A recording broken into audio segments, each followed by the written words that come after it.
تمثل الصناعة التقليدية بالبيض وجها ثقافيا واجتماعيا واقتصاديا، حيث يساهم في الحفاظ على التراث وصيانة التقاليد باعتباره فنا جماعيا متميزا.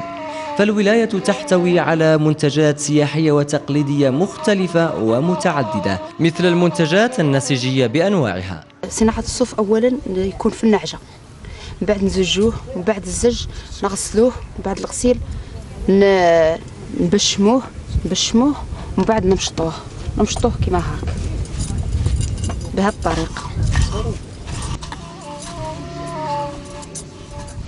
من بعد كي نمشطوه نقردشوه في القرداش،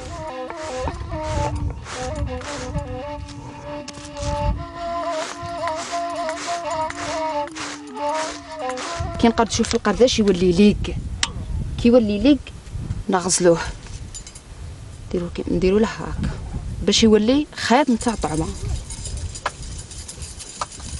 هاك. ومن بعد يولي كيما هاك، يولي الصوف طعمه كيما هذه.